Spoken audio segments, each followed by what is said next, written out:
I'm JP Tuesday. And I'm Kiki Cannon. As lifelong Disney fans, the work of countless talented Disney creatives have shaped our lives. Now, as the Disney catalog expands, we're taking a journey through film and television to discover if that spark that shaped us as children lives on in adulthood. Does your favorite Disney media still cast that same spell? Join us as we find out. We are Rewatching the Magic. Hi, Kiki. Hi, Tuesday. Oh, Aunt May, is that an angel I'm talking to? Nope, you're just an idiot kid. Ah. So, Kiki, have you heard that there's a new Spider-Man movie coming out soon? Nope, I've had my head buried in the sand in a metal box. The movie that's been so anticipated that people who worked for Sony risked their jobs to leak an unfinished trailer. And then the real trailer came out, and it too is apparently very suspiciously unfinished. Or finished and then redacted? Not the first time.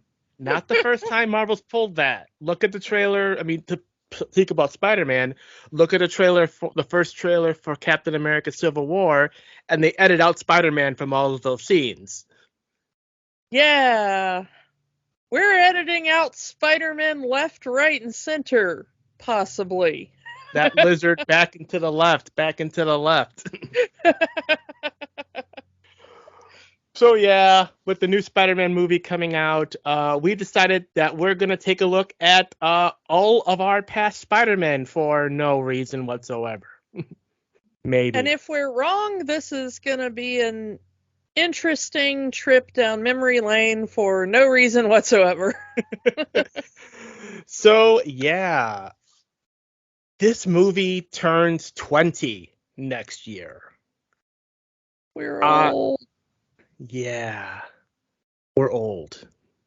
Say what you will about this movie, the MCU as we know it probably would not exist without this movie and the Fox X-Men movies, because those were the movies that really solidified comic book movies as those big blockbuster movies that you have to see. Yeah, you can at least give it that. Those two, the combination of those two were the first ones probably since the Donner Superman films that were comic book movies were blockbusters. Because we had that whole problem between there, especially during the 90s.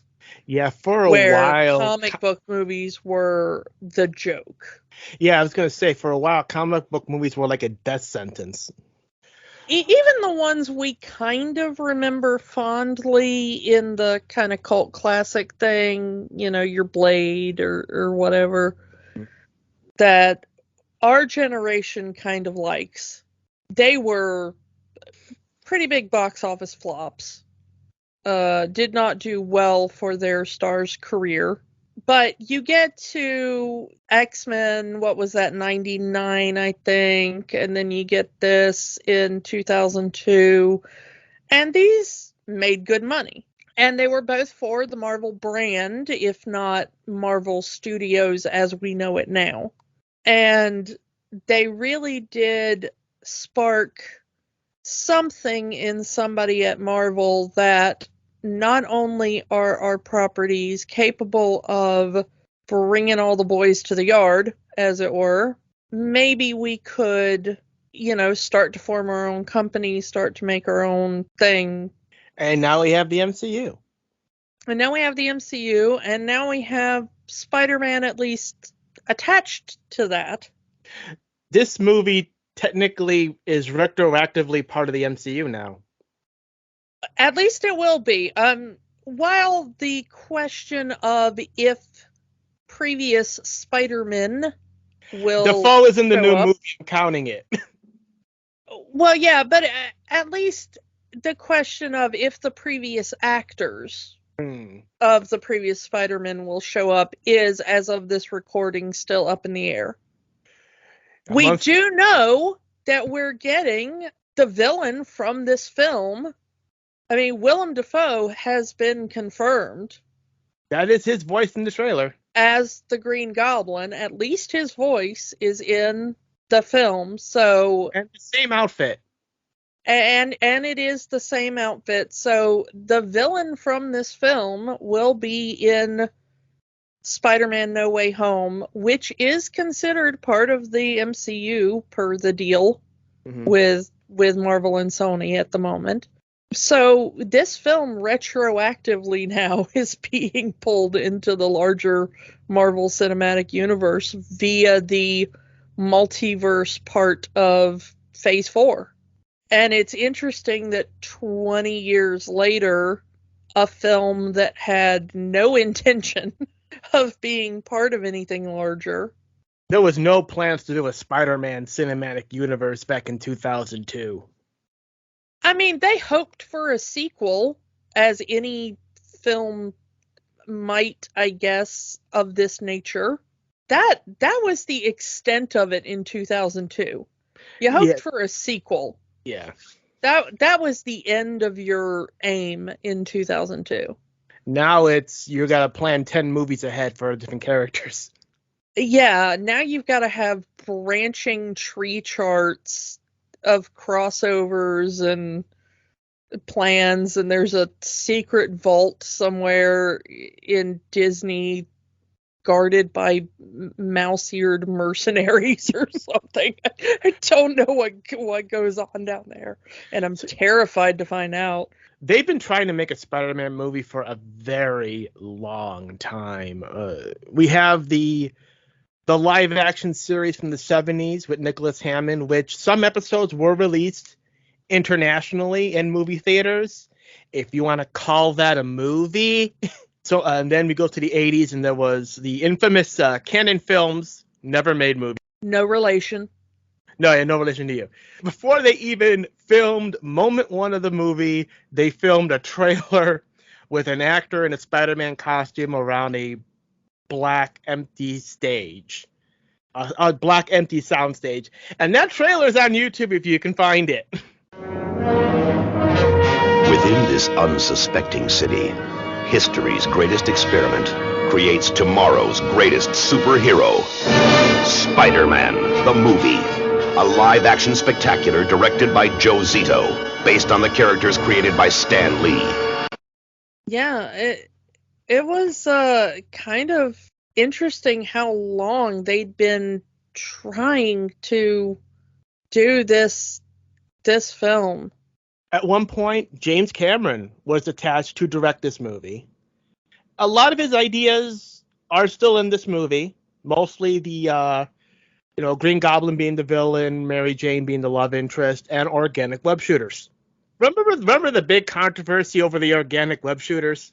We're gonna get to that. Okay. James Cameron was the big one, but I don't know how closely you were following at the time, but you got to remember that we've talked about it before, I was the sort of person that, I would go out of my way to find copies of Variety, and I was on all of the early, 99 was still dubiously early in the internet message boards and stuff, but, I was all over entertainment news at the time. Almost every potential director was shoved through this pipeline at the time. I wanted to mention Cameron because of who he wanted to be in there in his version of the movie. Because we would have had DiCaprio as Spider-Man and Arnold Schwarzenegger as Doc Ock.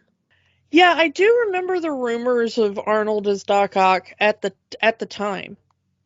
And that caused some controversy because we had already lived through Mr. Freeze.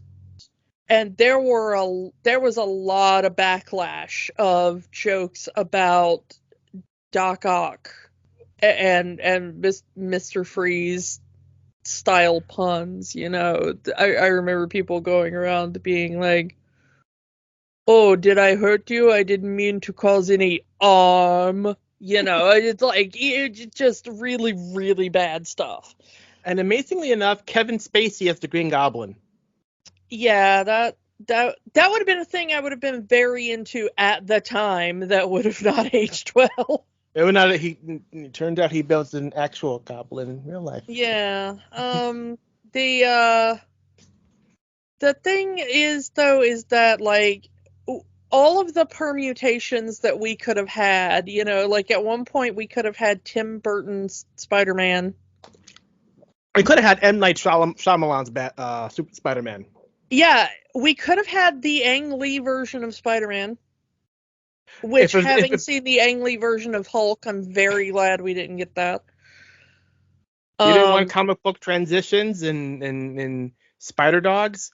Yeah, we could have had the Jan de Bont version of that, which is or the Roland Emmerich version of that, which just we would have blown up New York City again, which would not have. But there is one director that came the closest before we got to Sam Raimi, and that is Chris Columbus. Chris Columbus had gotten so far into this movie, they were working together, and this almost became a Chris Columbus movie until he was offered Harry Potter. Chris Columbus left Spider-Man to direct Harry Potter and the Sorcerer's Stone, and those two movies did come out the same year. Yeah. Imagine the what if there. Chris Columbus's Spider-Man, and who knows who would have directed the first Harry Potter movie. David Fincher was up to direct it.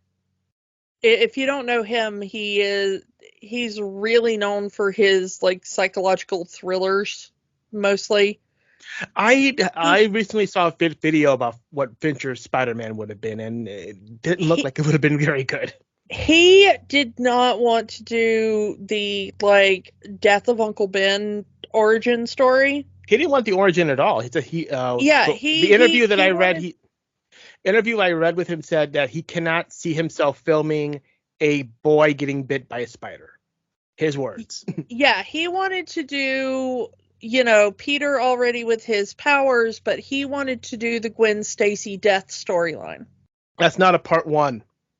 Yeah, he was so intent on doing Gwen Stacy's death that they were like, no, if that's the only thing you're willing to film, you're not the man for this first film. Because they end up referencing that in this movie anyway. Yeah, they kind of cribbed that story for this anyway. Yeah. But yeah, and which leads us to 2002, Sam Raimi, the director, Evil Dead guy, among other things, doing this, and yeah, that was the thing that got me was they finally announced it and they were like, we're giving it to Sam Raimi, and I had been following it. I'm like, you're doing what now? you're huh? Not a choice I was terribly pleased with at the time or today. But it is what it is. Yeah. When the first trailer, if you remember the first trailer, was a helicopter going out of control in New York City and Spider-Man saving the helicopter by making a giant web between the World Trade Center towers and catching the helicopter. Then 9/11 happened. So much of the original marketing for this film had the towers in it. And apparently a lot of the original film did as well. Because, it was the big part of the skyline. It's hard to remember now.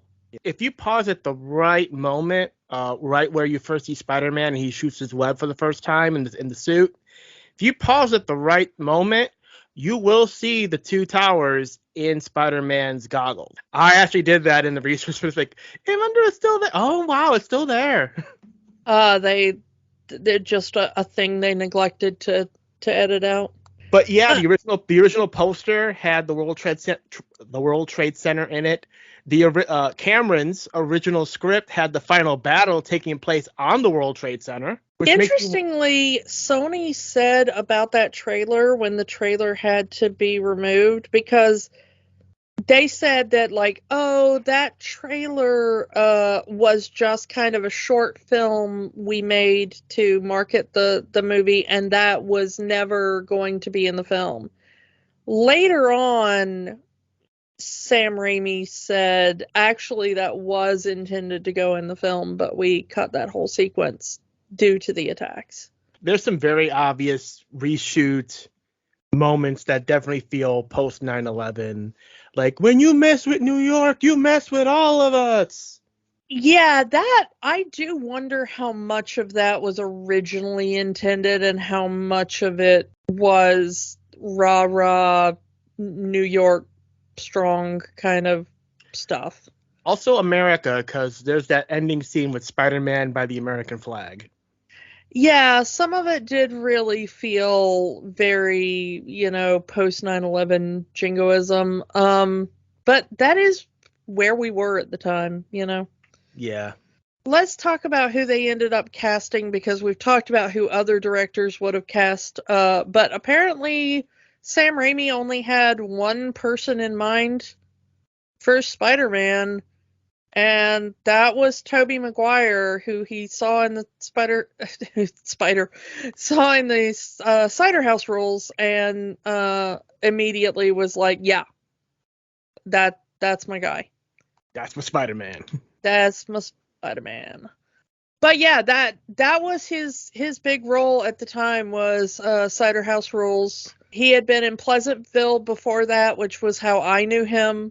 If you hadn't seen him in Pleasantville or Cider House Rules before that, Spider-Man. And then, of course, he's had a good career since then. I mean, he's never stopped working, and went on to do, Seabiscuit and Great Gatsby, and with Leo. Yeah. with Leonardo DiCaprio. Good, solid career there going for him.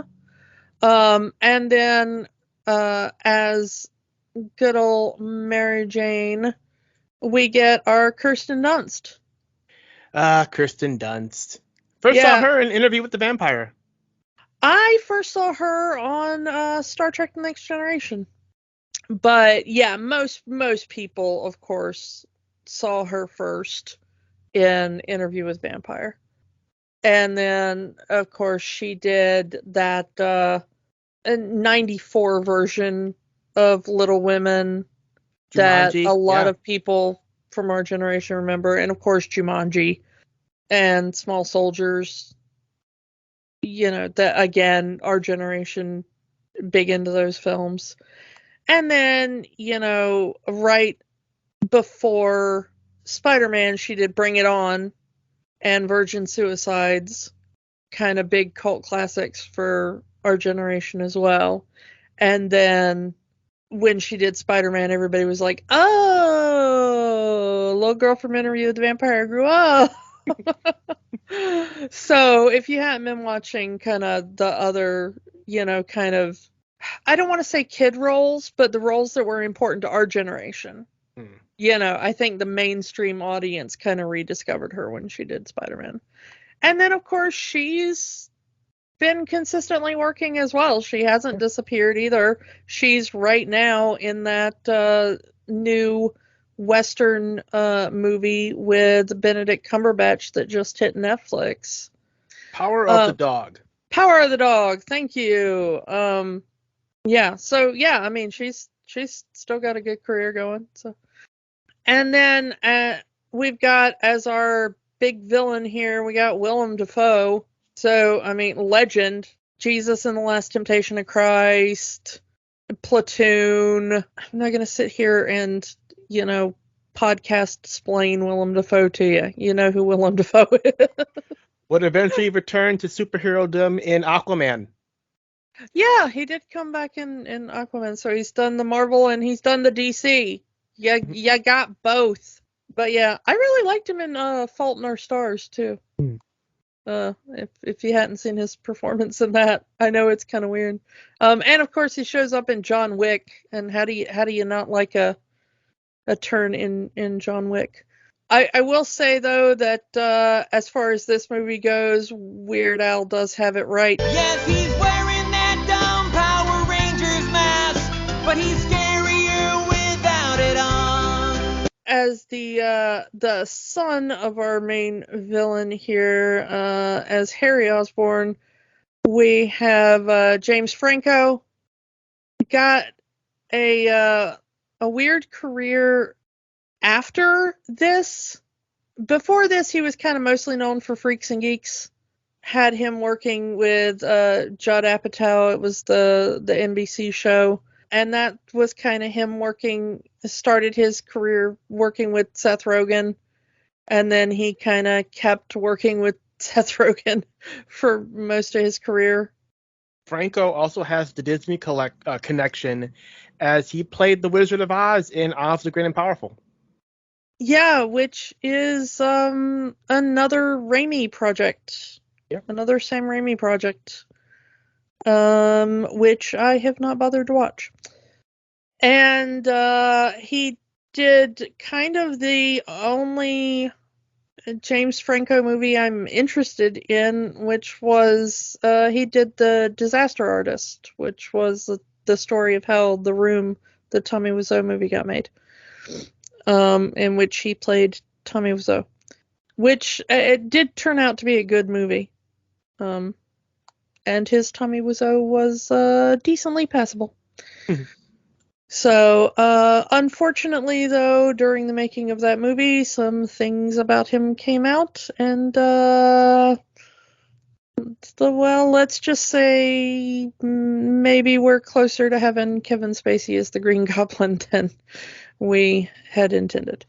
Moving on, we have to have our Uncle Ben in this movie, and he was portrayed in this film by Cliff Robertson. Had a very long and storied career in Hollywood, 6 decades that he spent working in film and television. 3 Days of the Condor, such a good film there. A few episodes of Twilight Zone, Outer Limits. I remember him prior to Spider-Man weirdly as the president in Escape from LA, because I love me a post-apocalyptic movie. So if you like a Kurt Russell post-apocalyptic movie, that's one for you. And interestingly, he was used in the Spider-Man Into the Spider-Verse. I'm pretty sure you know the rest. With great power comes great responsibility. Even after his passing, he is still carrying on as Uncle Ben.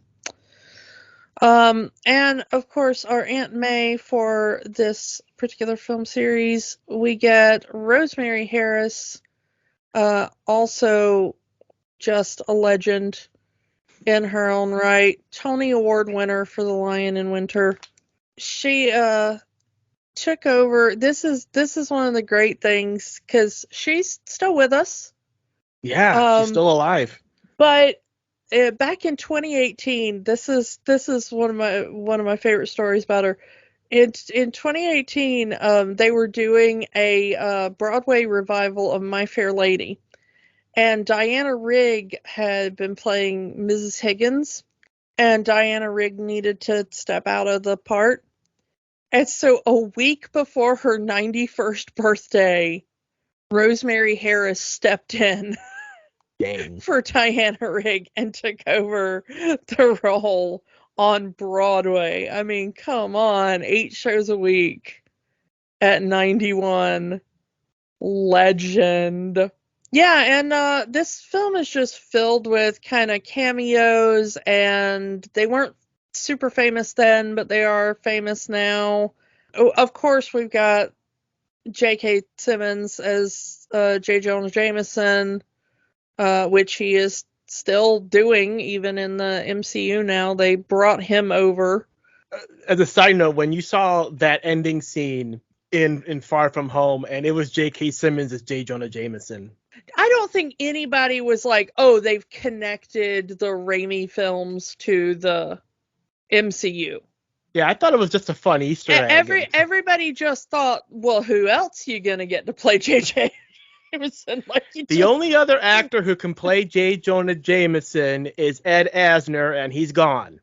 Well, yeah, I mean, he is now, but you wouldn't get him to play the body. I mean, you get him to do the voice. Mm-hmm. You get Ed Asner to do the voice. But if you need somebody to play live action J. Jonah Jameson, there's only one choice. Mm-hmm. So I don't think anybody was like, oh, they've made those films like part of the. No, you're just like, well, there's only one choice, and it's J.K. Simmons. Like, we've already cast that role. Thank you. But yeah, the one that I had forgotten about and still can't believe, even when I'm staring at it with my own eyeballs, is Joe Manganiello as Flash Thompson. Because that does not look like him. I mean, I realize it's him 20 years ago, before he was... It's before True Blood, and it's before, like... What is it, Magic Mike, or whatever stupid crap he was in that people go nuts for, or whatever. But, like, I rewound it and kind of looked at it. I freeze framed it, and I'm still like, that does not look like him. I trust it's him. The credits say it's him. His IMDb says it's him. Wikipedia says it's him. Does not look like him. Elizabeth Banks is in this. As Betty Brant, yeah. As Betty Brant. Okay. Some of them I had remembered. Ted Raimi. Well, yeah. I mean, it's You got your Bruce Campbell, you got your Ted Raimi. The only saving graces that ever show up in a Sam Raimi film. That's why we let Sam Raimi continue to work, because you get Bruce Campbell and you get Ted Raimi. I had forgotten Octavia Spencer was in this. Lucy Lawless makes a cameo in this movie. I remembered Lucy Lawless has a cameo. She only did that as a favor to her husband, who was the producer on this film. Yeah, that's also the other reason we'd let Sam Raimi work, is because occasionally Rob Tappert will be a producer on things. There's some things in there. Like the Macho Man Randy Savage is Bonesaw. Yeah. A little bit tidbit that we heard when we were recording with Luke Ski last week was he apparently was in the audience filming that wrestling scene. Yeah, that was pretty cool. Yeah, let's kind of just get into this. So, you want to rip the Band-Aid off on the organic web shooters? Or you want to hold off on that? No, we can do it. So yeah, let's talk about just the powers themselves, and the spider bite and all that kind of stuff. Yeah, we have a conveniently bioengineered super spider in Oscorp. Yeah, it's no longer a radioactive spider. It's a GMO spider, I guess. I don't know. Geospliced spider. Yeah.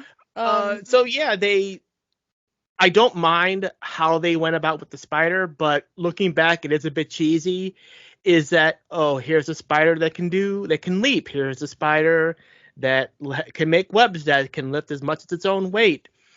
Here's a spider that, pretty much a spider that can do all of Spider-Man's powers. This one has precognitive abilities for some reason, a spider sense, and we've taken all of these abilities from all of these spiders, and we made one super spider that just happened to bite on Peter Parker and give him all the powers of Spider-Man. I get that radiation is not the MacGuffin it used to be. And the bioengineered spider was never the thing I had an issue with. Around the time this film came out, Marvel released on CD-ROM, we're going back in the day, kiddos, what was at the time 40 years of Amazing Spider-Man comics. And they were really high quality digital artwork scans on CD-ROM of basically every issue of the Amazing Spider-Man run. I had it, and I read all the major story arcs. What I love about that first comic where you're introduced to Spider-Man is how fast it moves. It's just like Peter is bitten by the spider. Spider bites him, immediately dies. What I love about this spider is it just like F's off into nothingness, where I kind of just hope it goes off and just bites a whole bunch of other people, and what we never see is there's just like a whole bunch of other potential spider people. It just goes off and bites a little Asian girl and bites a little black boy, and we have more Yeah, spiders. it's just I hope that just in this universe somewhere, and we never hear about them because they're smart enough to not attract attention. Peter's out there getting all the press. He goes off and he's just suddenly like, oh wow, I have all these powers. And the thing that bugs me about the organic web shooters is it takes away my favorite part of that comic, which is that Peter's like, I seem to have the powers of a spider now. Well, that will make these web shooters that I designed for no particular reason come in handy. And he just reaches into a drawer and he has these mechanical web shooters and web fluid just in a drawer in his room for no reason. It was the 60s. That's just how it works. Yeah, Peter Parker just had these things lying around, straps them to his wrist, and goes, well, that'll be useful now. You see, Peter was working on a new brand of silly string that he just wants to put it on the wrist so kids can prank. Yeah, it's just something like that. It's just a thing he's been dicking around with in his room for giggles. And now he's like, well, if I'm going to be a superhero, might as well have these things. And I love it because there's no explanation and you're just reading it and it just slaps you in the face and then goes, nope, we're not going to explain that. Moving on. And I love it because, no, you don't need to know this. Screw you for asking. And the thing I kind of hate about this movie is that it zooms into his fingertips and you see the little hairs growing. Really? Then why do his feet stick to the wall through those tennis shoes? And also, what exactly body fluid is he shooting out of those organic web shooters? And why at the end of the movie, when he's using it on the Green Goblin, does it make metallic sounds as he's spinning that web? That's the most disturbing part of the movie. Well, the second most disturbing part of the movie. I'll get to the first most disturbing part of the movie in a little bit, but I mean, I get why they went with the organic web shooters, because they didn't want to have that, oh, I ran out of web fluid, I need to get more. But we've seen in other versions of Spider-Man cartoons and films that is a clever plot device. Now Spider-Man can't rely on the webs to do, the job. He's got to think of something else. One, it's a clever plot device, and two, the audience doesn't really think about it when you don't want them to think about it. Yeah. The audience thinks about it in a kind of like, infinite web shooter, and then they move on. He has enough webbing to get him through that particular predicament until he doesn't anymore. Yeah, at worst, it's a fridge thought. It's you get done with the movie and you're standing at your fridge getting a snack later and you go, he really had a lot of web fluid in those web shooters, didn't he? That's at worst. It's not something that's going to pull people out of the movie.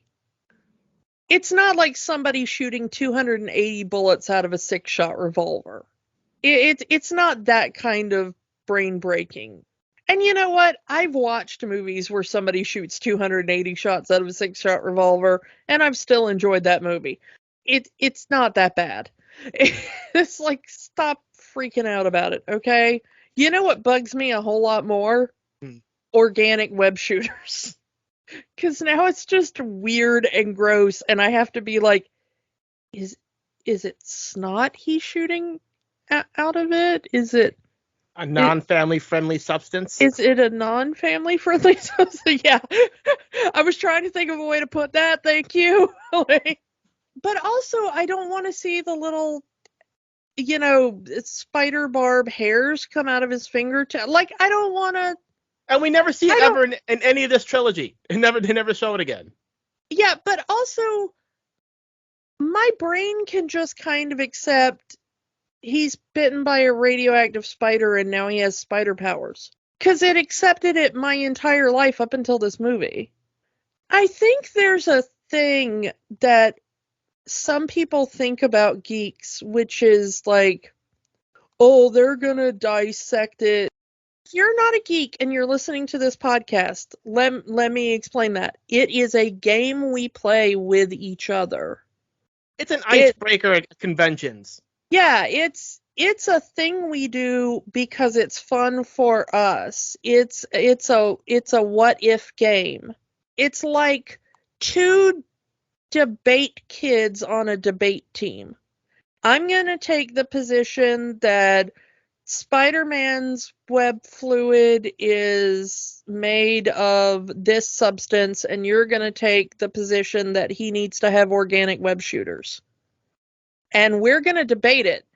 We might not even believe that at the end of the day, but it's fun for now. It's a mental exercise. Which Star Trek series is better? Who cares? Most people is your captain, don't. Yeah. Yeah, which is the better captain? I don't care. I'll sit down and watch Kirk or Picard. But if you want to debate it, I'll debate it because it's fun. I don't actually care at the end of the day. To further go down that rabbit hole, Oscorp just so happens to be developing a glider and green power suit. I do like that they gave this a little bit It's part of a military weapons race. It's an Iron Man thing. And it's also a Captain America thing because they're also developing a super soldier formula. And it fits into kind of what Marvel is always doing. There's always somebody who's trying to develop the next military weapons thing, and it always goes wrong, which fits in with sort of the politics of the larger Marvel universe. Stop trying to create super soldiers and military weaponry. It never goes well. Although I will say that I admire Norman on one thing. He is the rare billionaire that is willing to take the risk himself. Oh yeah, he takes the super soldier formula himself, knowing the risks. They even say earlier that side effects and cause insanity. I mean, Elon's always coming up with all these ridiculous ideas, and I kind of want to go, you first, man. Bravo to Norman for taking the risk first instead of making a minion do it, So I'll at least give him that. But as we see, it doesn't go well for anybody because he immediately kills a dude. I mean, if you're going to get someone to play an insane supervillain, Willem Dafoe is the best you're going to get at that time. I think the way that it's written is sometimes not always the best, but he delivers the performance perfectly. Also, the Jekyll and Hyde side of the Green Goblin, at least for the first part of the film, Norman has no idea what's going on. He wakes up on the floor of his office and he doesn't know how he gets there, and he and the Goblin side of him comes out saying, revealing that it was them that killed not only the other scientists but the military generals that passed on the super soldier project and all that. Yeah, I do like that the super soldier project pod flight suit thing that we see getting destroyed looks really bad. Iron Man, that ain't. And if I had to choose between that flight suit that looks like a giant Tylenol pill strapped to a rocket or the flight suit on the glider, I'm taking the flight suit on the glider. Yeah. You want to talk about The scene I never want to see again in a Spider-Man movie. Yeah, this is the first on film instance of the death of Uncle Ben. Yeah, this is up there with the death of Mama and Papa Wayne and Krypton going boom as things I never want to see in a film again. I think everybody knows what happens at this point, and we don't have to see it anymore. But this is the first time we ever saw it in live action, so this one gets a pass. And overall, it's well done enough. The setup and the payoff still works for me, because you have Peter, who freshly new spider powers, gets into a fight with Flash at school because Flash has been bullying him. He fights back, gets in trouble. I will say one thing about the Flash scene. Mhm. I will give Tobey Maguire props for doing that food tray catch, because he actually did that. Really? I thought that was like wires or something. No, apparently they just dropped a bunch of stuff and he caught it. And apparently they did that over and over and over and over again until he did. I hear he was determined to nail it, and so that was actually like done for real in camera in real time. Hooray for practical effects. Yeah, one of the few in this movie. Yeah. Yeah, so the setup here, Uncle Ben is trying to have that father-son talk with Peter, like just because you have the ability to hurt someone doesn't mean you should hurt someone. And I think so many people who watch this movie and so many people who love Spider-Man do not understand that. The talk with Uncle Ben in the car, where Uncle Ben is trying to say, it's like, this point in your life is kind of a turning point. I realize that something is going on with you, and you need to decide right now what kind of man you're going to end up being.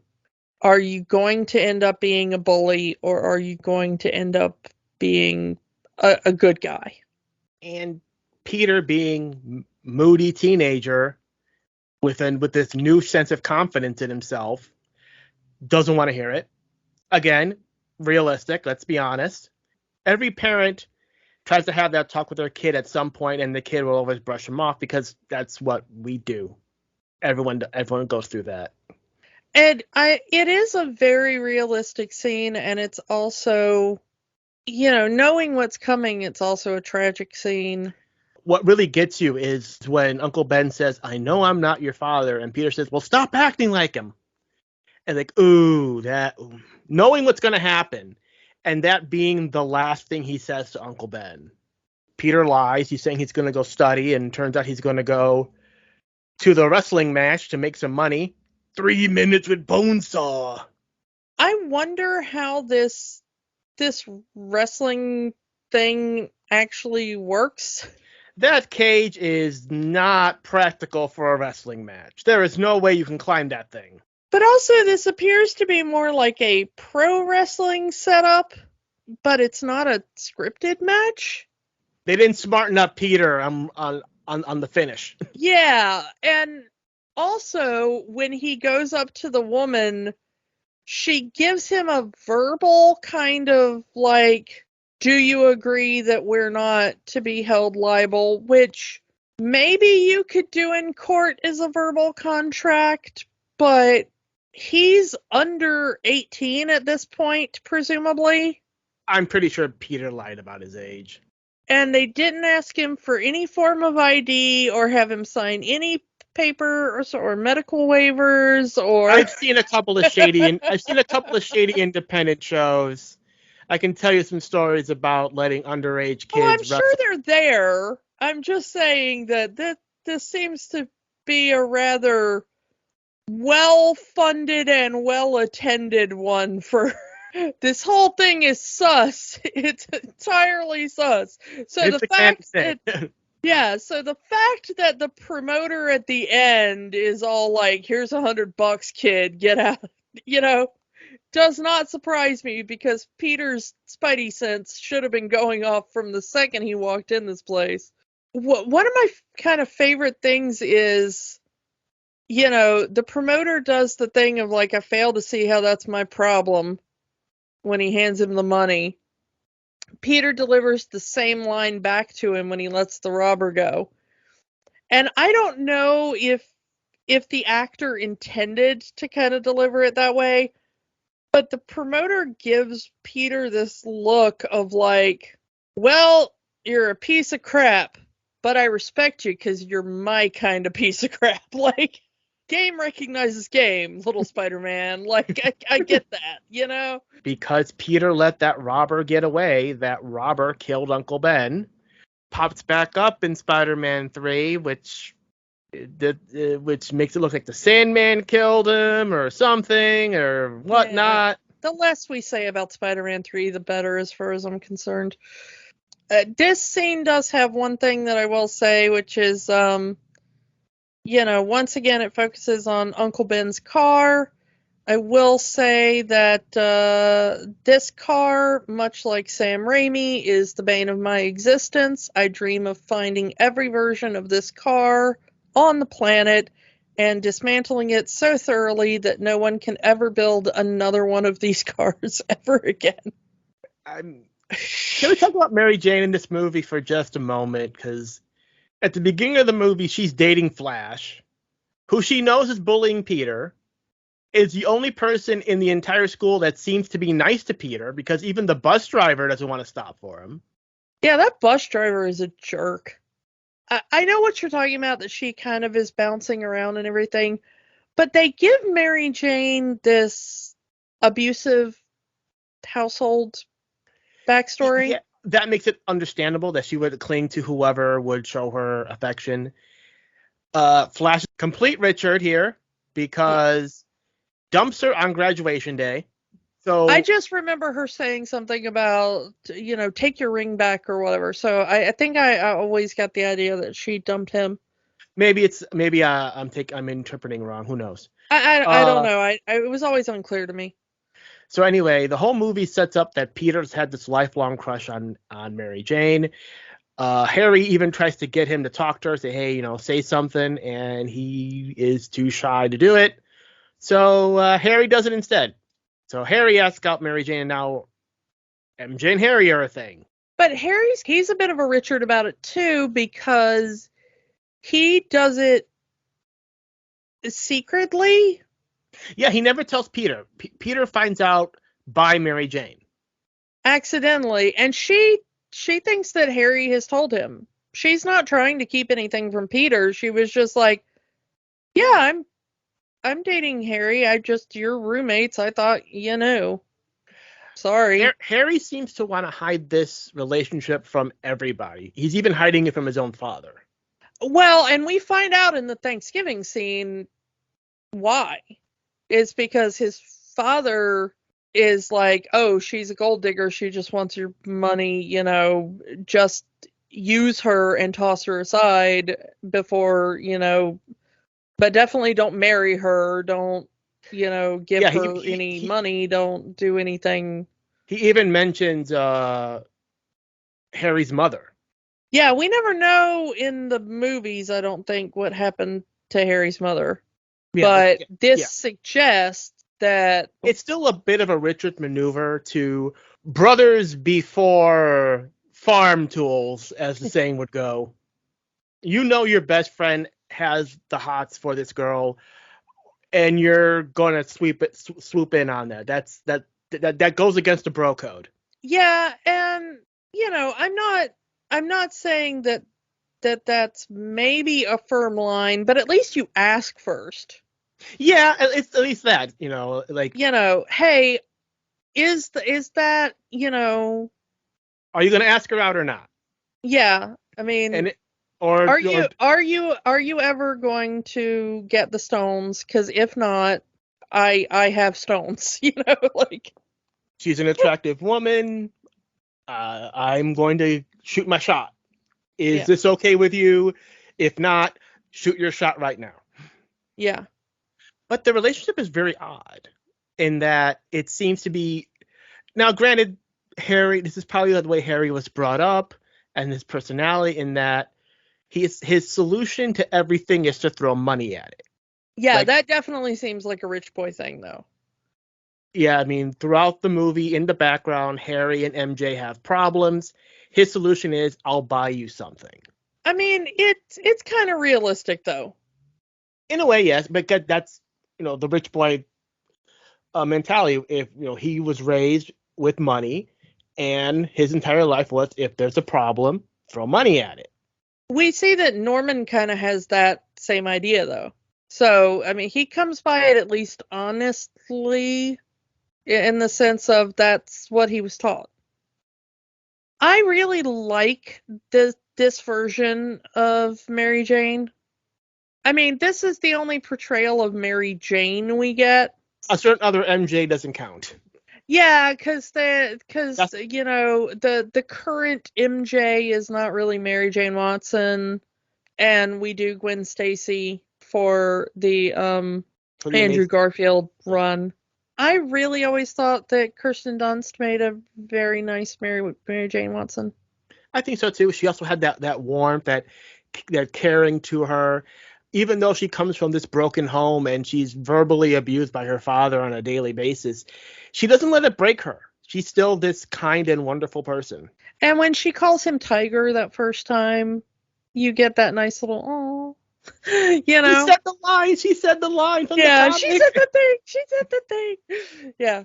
I really like the way they do develop the relationship, because they're both they're childhood friends. So you get that they've got a thing for each other, but there's a lot of history there, and it's kind of awkward, and it's kind of, I also think it's partially on Mary Jane. Again, growing up from the broken home, probably doesn't think she deserves a good guy like Peter. Yeah. Because I've seen, we both of us have known a lot of people who grew up in similar situations who mentally feel that they don't deserve that kind of happiness. Yeah, and you can see it in the guys she's kind of attracted to. It's like Flash is a bully, and then Harry is just kind of emotionally unavailable. Spider-Man is a guy she doesn't even know his face or name. He's a good guy, but she's free to crush on him without there being an expectation. But Peter is somebody who's there, and somebody that it might turn into something, and I think she's afraid of finding out that he might not be a good guy, that maybe the good guy is all on the surface, and if you dig deeper, there might be something darker underneath that, which is always the risk, Yeah. And MJ goes through that, hey Peter, you've always been there for me through all these times, and you've always been good to me. You're the nicest guy I know, and then she eventually at the end of the movie confesses her feelings, and he has to shut her down because of the whole Spider-Man thing. While he does love this woman, he wants to be with this woman more than anything, it's the not letting anyone get too close to him, because he saw what happens to his loved ones. It almost got her and Aunt May killed. Yeah. By keeping MJ at arm's length, he's protecting her. And that's something that MJ is not going to understand in this movie. Yeah, she starts to kind of figure it out almost. At the end, she starts to suspect. I want to get to Jameson here. Later in the film, there is a bit of a soft side to Jameson, because the Goblin comes in saying, who takes those pictures of Spider-Man? And Jameson says, I don't know. They just come in through the mail. I pay him through the mail. I've never met the guy. I don't know who he is. So on some level, Jameson does have a soft spot for Peter. He just can't say that publicly because he has an image of this tough guy businessman. It's also, I mean, we do see it as well with the, he plays hardball with the negotiation, but when Peter's ready to just take the pictures and walk And go somewhere. out, Yeah, he's gonna walk to another newspaper. Yeah. and immediately JJ's like, no, sit down and here's money, and. Also, I do think it's very obvious that not only is it specifically for Peter, I think JJ is the type of person who would not just throw a human being into danger, even if it wasn't Peter specifically, who he has just met at that point, really.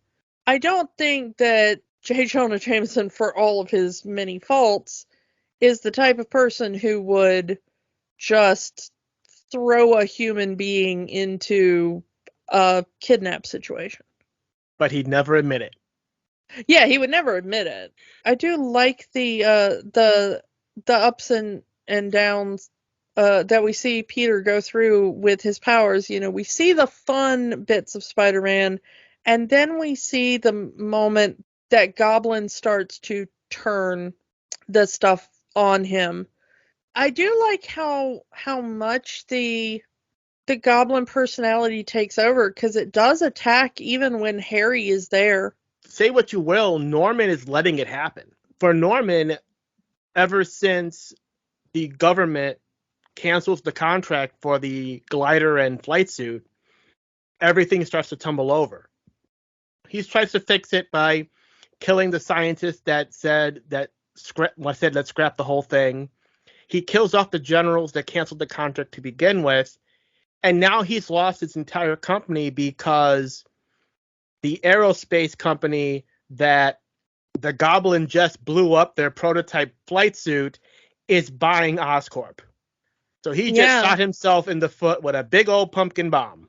So he's really lost everything and letting the Goblin persona take over, because that's really all he has left. Man, I do not know what's in those skeletonizer pumpkin bombs, but those are terrifying and appear to be omnidirectional, because he throws the pumpkin bomb and it just takes out the people on one side, and Harry and Mary Jane are on the other side, and they're fine. So good throw, I guess. Yeah, can I get to the attempt the attempt by Goblin to get Peter on his side? Oh yeah. The speech he gives him is amazing because it's true. The one thing people love more than a hero is seeing a hero fall. It's a little Darth Vader-y, the speech, except it's a more interesting dilemma. Instead of Darth Vader's kind of, join me or die thing, it's a little more join me because you can't stay where you are for very long. They're going to take you down with or without my help, which is a much more bizarrely sinister threat. Like, I don't have to lift a finger. You're going to fall with or without my help. I mean, he is a vigilante.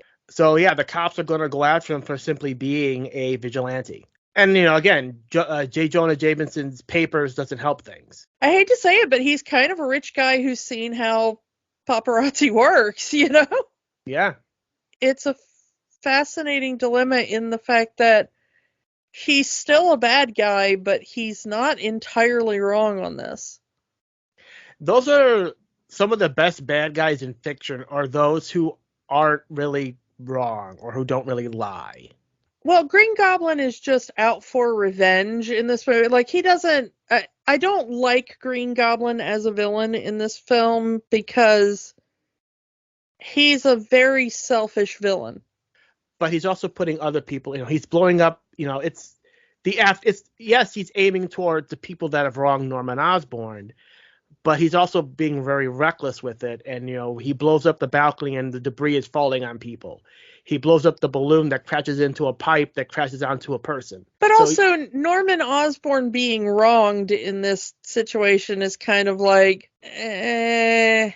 Norman Osborn's being wronged is they fired you from a company, and that firing is still going to mean a golden parachute and a life of luxury for you. Please let me be wronged in that way. So it's not really a good villain setup, you know? there's a really weird moment right before the Thanksgiving dinner scene. The fire. Yeah. So they have the fire. Peter says, he's not going to join the Goblin. Gets out of the fire, and you hear Goblin says, "No one says no to me," but his head still moves. So I'm wondering, was that speak supposed to be longer, but they needed to shorten the runtime of the movie? Who knows?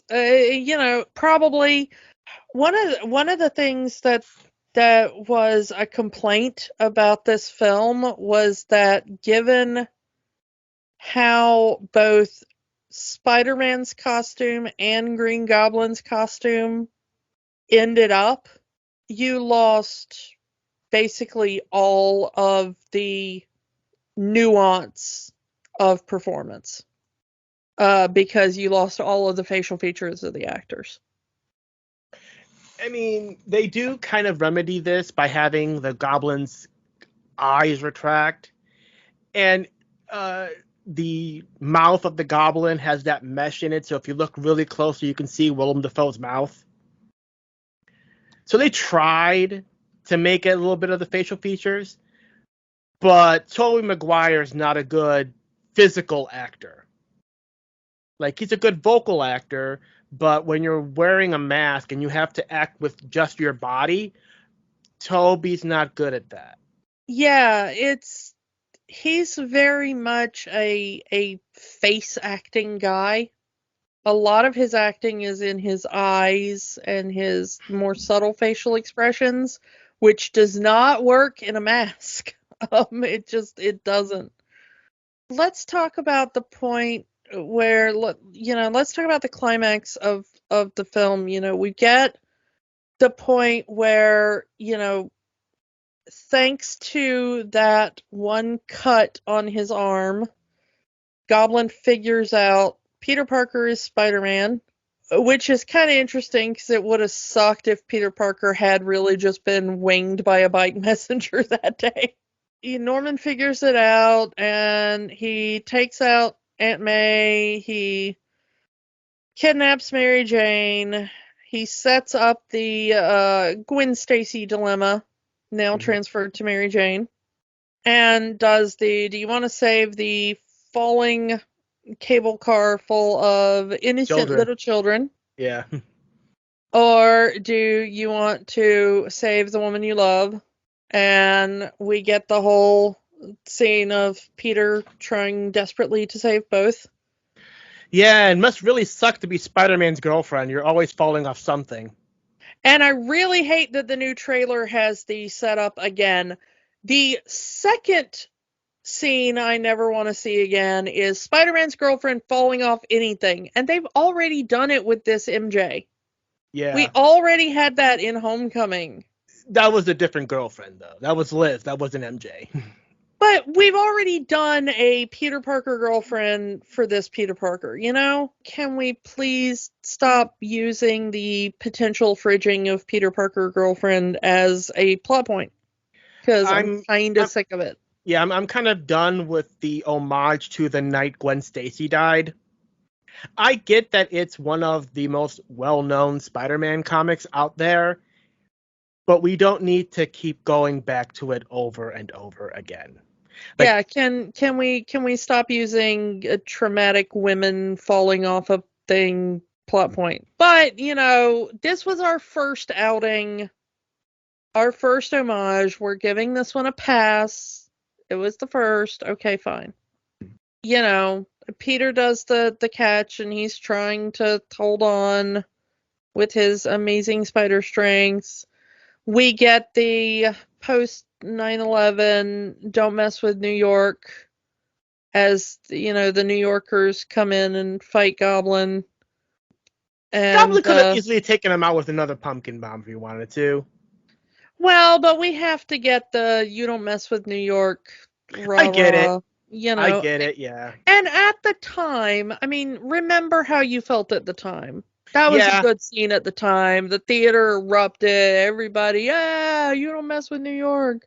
It's a little. Even my tiny Georgia town was like, yeah, that's what you get for messing with New York. It was like. I mean, yeah, back then that was where the country was. Now it's a little bit of the cringe. Yeah, now you're like, oh yeah, we did that, didn't we? It plays a little different now. But the final fight scene between the Goblin and Spider-Man is actually pretty good, and the fact that you have an injured Peter Parker, who not only does he have the cut on his arm, but he's already physically exhausted from carrying this cable car full of children and Mary Jane.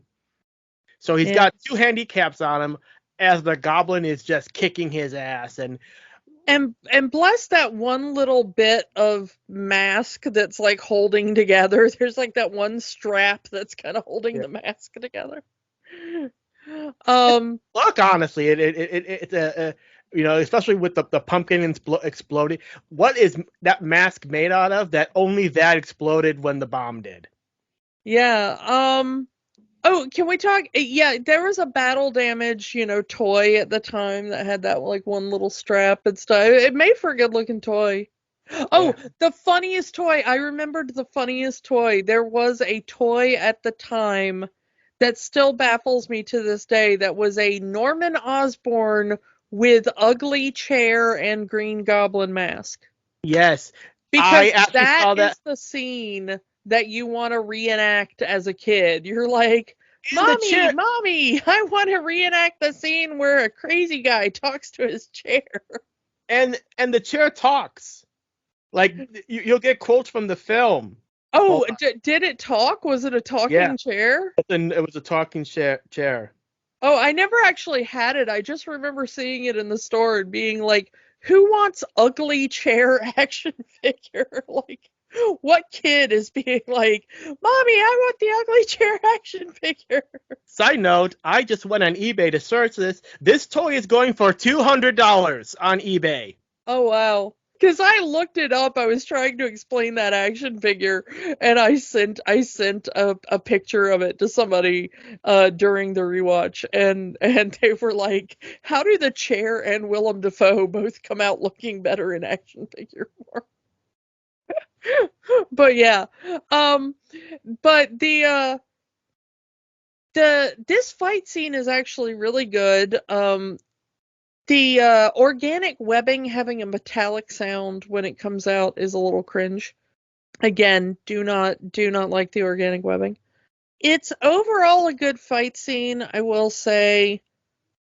I like the way that Goblin manipulates Peter, going back and forth between super villainous and very fatherly. Yes, stop, Peter. It's me. It's Norman. Please don't hurt me anymore. It's the Goblin. He's taken over my mind. Yeah, that was a good kind of reveal, because I did like that Peter immediately stops and is like, Mr. Osborn. The interesting thing about this, though, is even with the kind of super soldier serum kind of thing of Goblin's origin in this film, we have to remember that Peter Parker is incredibly strong. Like, Peter Parker can make the Hulk say ow levels of strong. And people forget that. Because he's holding back. There was one comic where, this is the Superior Run, where Doc Ock takes over Peter's mind, and he hits someone full force and literally rips the jaw off of his face, showing that Peter has been holding back this entire time. If Peter wanted to, one punch can obliterate someone's head. Yeah, and even with the kind of armor and the super soldier whatever that he has taken, I mean, one punch from Peter could just punch straight through this guy's chest and spine. I mean, but he's not a killer, so he won't do it. But yeah, which is what I've always kind of liked about Peter Parker, is that every punch he has ever thrown in the comics has been a pulled punch, which is incredibly impressive. The fact that at that point you realize that he pulls back even further upon realizing who it is he's fighting. Like, oh crap, this is my best friend's dad. And he uses that against Peter, because he does he touches that remote on the wrist for the glider to kind of manipulate Peter. Like, please don't hurt me, help me. The goblin's taking over my mind, and I've always been there for you, Peter. You've been like a son to me. Let me be a father to you. And that badass line, he says, I had a father. His name was Ben Parker. Yeah, but it's also slightly out of place because he kind of delivers it like it's Norman's fault that Ben is gone. Yeah. Which it's not. Maybe the line should have been delivered better. Like sadder. It's delivered with a bit of anger. And maybe if it had been delivered with more sadness, it would have made more sense, I don't know. It kind of is like, the delivery Tobey gives would have made more sense if it had somehow been Norman's fault that Ben had died. It's a good line, just in the wrong movie somehow. There's the later movie where you find out that, like, somehow Peter's actual father is connected to Oscorp, and like, take that line and rework it for Peter's actual birth father, and okay, then if they ever got to Amazing 3, that maybe. Yeah, but yeah, it's still a good line, and I'm glad that it's there, sort of, and we finally get him acknowledging that Ben was his father, in everything but genetics. It's just kind of maybe the wrong delivery. Godspeed, Spider-Man. Yeah, and then you don't even need Spidey sense for that, because Goblin just decides to just telegraph that one. Thanks. There's no reason to keep up the act if he's not gonna, fall for it. Yeah, but he telegraphs the attack. And also spider sense. But I do like the, that instant shift in posture and the voice. It's like, there's no more split personality. It's like they're just they're one. They're one now. And yeah, the blades of the glider come out. Peter jumps, and we get the death of Norman Osborn. Again, comic accurate, because he was stabbed by the glider. I'm not sure it's comic accurate that he took a glider to the nards. That's always been the thing that has bugged me most about this movie for 20 freaking years. I don't know why they felt they needed to take out the Goblin with a glider to the nards. Because they needed him to bend over onto the glider. And that's really the only natural position you can take, to have him kind of flop over the glider when he died.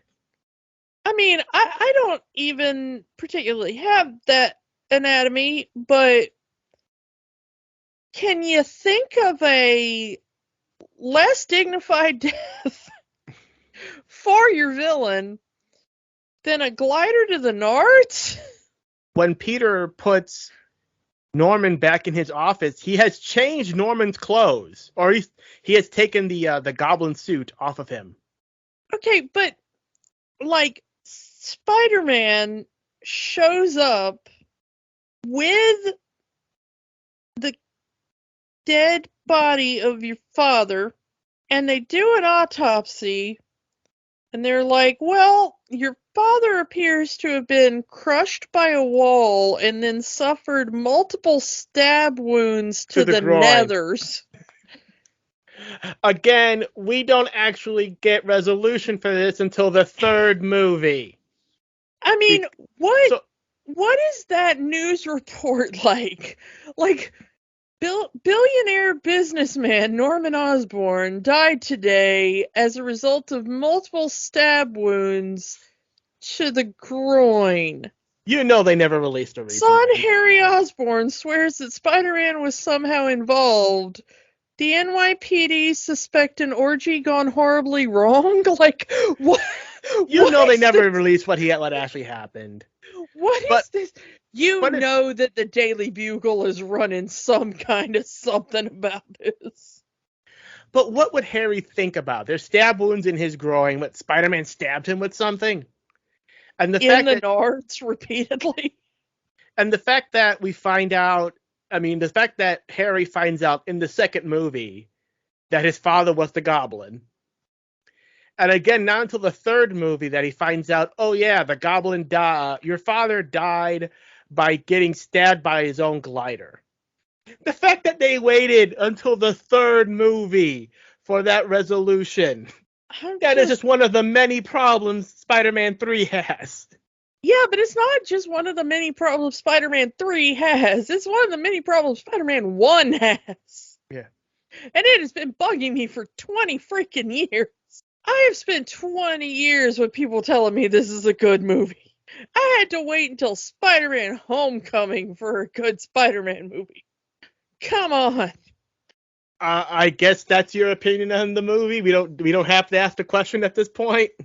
Glider to the nuts, my organic weapon-covered ass. Honestly, this movie has problems, but I actually enjoyed watching it back again. We actually didn't get to the worst part of this movie that I don't think you can actually even defend, which is that this movie looks awful now. Yeah, this is the whatever effects they used in 2002 has not aged well. Yeah, we always talk about has it aged. It has not aged well. Also, this movie makes you feel old as crap. It's like, hold on a second while I go use a payphone. Like, Also, we haven't mentioned it, but might as well mention two of the more problematic scenes right now. The fact that Peter makes a gay joke in the wrestling match. Casual homophobia, yeah. And the fact that after attempted assault on Mary Jane, she decides to make out with Spider-Man. I mean, at least that was her choice. I know they were trying to recreate that panel. You know, it's an infamous panel and they wanted to recreate it. I just feel bad for Tobey Maguire because you're hanging upside down in the rain, with the rain machine going and water going up your nose. That had to be like an absolute nightmare of a scene. Yeah, there was an interview right after the movie came out said that was the most unromantic kiss he's ever had in his entire career because, like you said, there's the rain machine going on, so it's going up his nose. He has to breathe out of the side of his mouth because he can't breathe out of the side that's facing the camera. So it's like there's like no romance, and he's hanging upside down, so it's like the most unromantic kiss. Well, if you actually look, I noticed it because again, you're watching it in 4K now, and it's probably not something that you could notice at the time, but in the high def now, you can notice that if you watch that kiss scene, if you look at his neck, you can tell it's just all veins and muscle. Like he is trying so hard not to pass out, and you can tell it if you look at his neck. Because he's hanging upside down, so all the blood has rushed to his head, because who knows how long he's been hanging upside down. And he's got the mask crammed into his nose, which is just pushing more water into his nose, I'm sure. So he's trying not to breathe and not to have water into his nose. And he can't really breathe, because she's trying to kiss him. And he's also trying not to get water into his mouth, because it's running down his chin and into his mouth. This is a man who is about to die, and I need them to cut away from this scene so that this poor man does not die. And you just feel so bad for him. And also, you can tell that she is wearing, like, the skimpiest of, like, satin tops or whatever in that thing, and she's kind of shivering a little bit, and you can tell that it was, like, cold and stuff. And, like, looking at it in that thing and thinking about, like, what is going on set at the time, and you're like, yeah, that is the most unromantic film kiss in the history of cinema at that point, because you've got a man hanging upside down being waterboarded by his own costume, and a girl who is trying not to pass out from the cold. Like, oh my goodness, I felt so bad for the two of them watching that back. So again, I guess you're saying no magic. I will disagree and say there's something still here. I did enjoy myself watching it, so I'm going to say magic. I will say one thing that it made me appreciate about the MCU movies. And that was, I had forgotten how comic booky this movie is. This movie really does attempt to be comic booky. Not quite as bad as the Ang Lee Hulk film, where it actually tries to do the frames of the comic book. It couldn't be any more comic booky if they didn't have pages flipping after every scene. Yeah, that is the worst, I think, attempt at comic booky kind of movie that Marvel ever did. But this film really does. It's got, like, logo transitions in a couple of scenes. The kind of goofball way. It's a very goofy movie. I had forgotten how goofy this film is. And it sort of made me appreciate that while the MCU has humor, it's less goofy? I don't know. It makes me feel like it takes the audience a little more seriously. Even some of the stuff that the current iteration does, like the note from the Friendly Neighborhood Spider-Man, somehow feels a little more grounded. I don't know how that is, but it feels a little less odd. I don't know how to explain it, but this movie felt so like, we're doing a comic book movie, kids. Like, and having seen now what comic book movies can be, I was a little less generous to it, I guess, in the rewatch than I was at the first one, where it was just like, oh wow, somebody made a comic book movie that wasn't like, yeah, shut up, you nerds, sit down and watch a comic book movie. I guess we're going to give you a freaking comic book movie. You know, which I guess we were just so used to being slapped around by film studios at the time that we were just like, oh wow, somebody actually treated comic books in halfway adult, which I will give it credit for that. And I'm not saying this is a horrible movie, but it was the stepping stone we needed, and I will thank it for that.